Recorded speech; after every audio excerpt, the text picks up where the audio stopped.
Buenas tardes, qué bueno que estén con nosotros acá y hoy vamos a continuar nuestro programa conversando con una muy buena amiga. La licenciada Michelle Cronenberg nos acompaña en esta tarde y nos continúa el tema del Asperger, pero en este caso los adultos, ¿sí? Porque a solicitud de muchas personas nos hicieron notar que no habíamos conversado del Asperger en adultos. Bueno, sí, porque eso es una condición que se lleva a través de toda la vida de la persona. Así que entonces vamos a hablar y a darle la bienvenida a Michelle. Michelle, buenas tardes. Buenas tardes, Maureen. Así es. Hemos tenido muchísimas preguntas sobre el Asperger en adultos. Hemos venido conversando, no solamente este año, sino en diferentes años, sobre el tema del Asperger. A nivel general, si usted se acaba de poner en contacto con nosotros, el Asperger es un trastorno del desarrollo que, como dijo usted ahora, Maureen, se presenta en el transcurso de toda la vida. Lo que pasa es que es un trastorno que fue incluido en el manual diagnóstico de DSM-4, que es el que utilizamos la mayoría de los especialistas en psicología y en psiquiatría para hacer nuestros diagnósticos hasta el año de 1994. Antes de esto no se incluía dentro de la categoría diagnóstica, sino que se veía como un autismo de alto funcionamiento. Entonces muchas personas antes de esta fecha no fueron diagnosticadas adecuadamente, que actualmente ya son adultos. ¿Cómo puede ser una persona que tiene Asperger y es adulto? Pues empezamos a notar características muy particulares, como por ejemplo que tienden a ser muy directos para decir las cosas, carecen de ese filtro social, entonces muchas veces pueden pasar o mostrarse como personas pesadas, prepotentes o inclusive que pueden ser muy groseras a la hora de relacionarse con otros porque no saben cómo hacerlo. Otra de las áreas que se puede ver afectada una vez que se es adulto es el hecho de que prefieren actividades muy solitarias.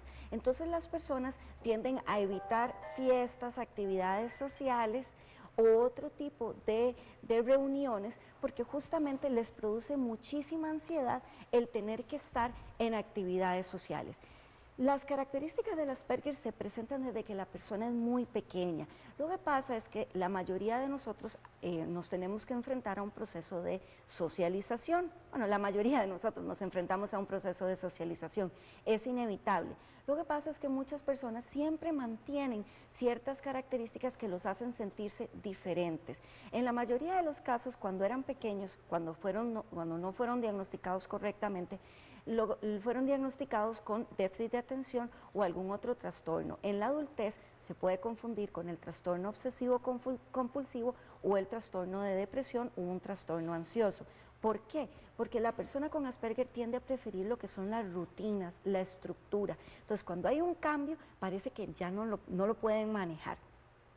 Actualmente estoy leyendo un libro que es muy interesante sobre el Asperger en adultos y describe justamente cómo una persona con Asperger puede ver la generalidad de la situación y recordar momentos muy específicos, pero cuando se tiene que recordar de los sentimientos o de las emociones que representaron ese momento, por lo general no lo hacen. Un ejemplo de esto es una pareja que justamente hicieron un viaje y no fue muy agradable porque la compañera tuvo que dedicarse de forma muy estructurada a realizar todas las comidas porque al marido le producía muchísima incomodidad que no se hiciera lo mismo que en la casa, en un hotel.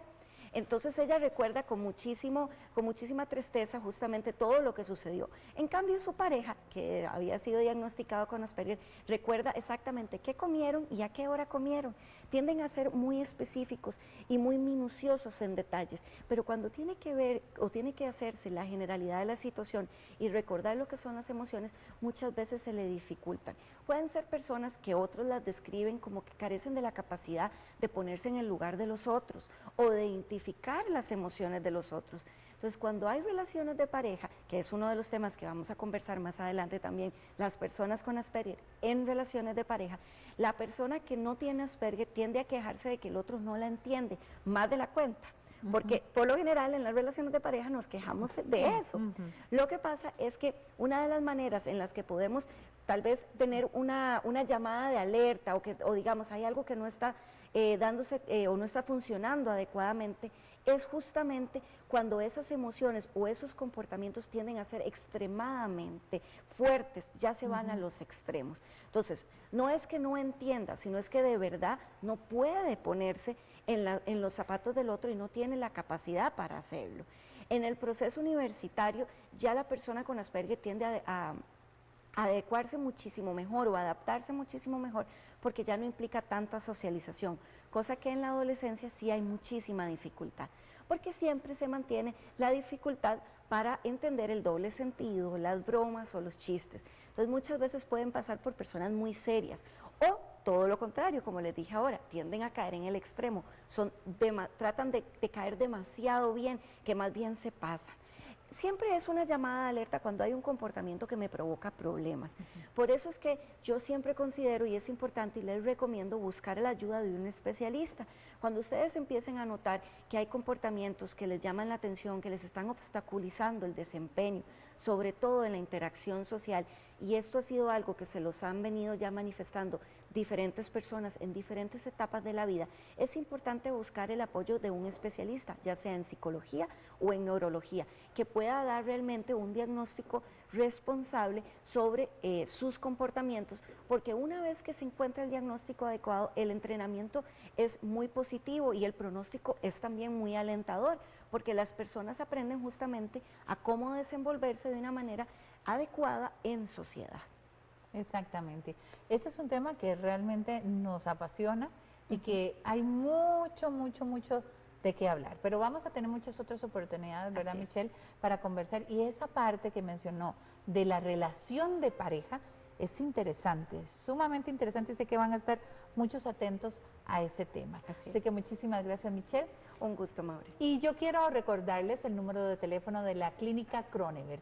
Sí, para que usted haga mención, como solicitaron también temas y nos hicieron saber de que querían que se abordara este tema desde el punto de vista para un adulto. Bueno, quiero recordarles el teléfono, el 2283-0278 es el número de teléfono de la Clínica Kroneberg, donde usted con toda confianza llame. ¿Ve? Que le complacemos, porque esa es la función de nosotros, complacerle a usted y darle lo mejor de lo mejor. Michelle, de nuevo, gracias. Un gusto, Mauro. Y usted sabe también que puede repasar esta entrevista, esta conversación con Michelle en nuestro sitio web, mujeresdel2000.tv, donde usted puede repasar este y otros programas emitidos anteriormente. Ahora nos vamos a un pequeño corte comercial y luego regresamos con más de Mujeres del 2000. Manejo del duelo, conflictos de pareja, psicóloga Michelle Kroneberg. Haga su cita al 2283-0278.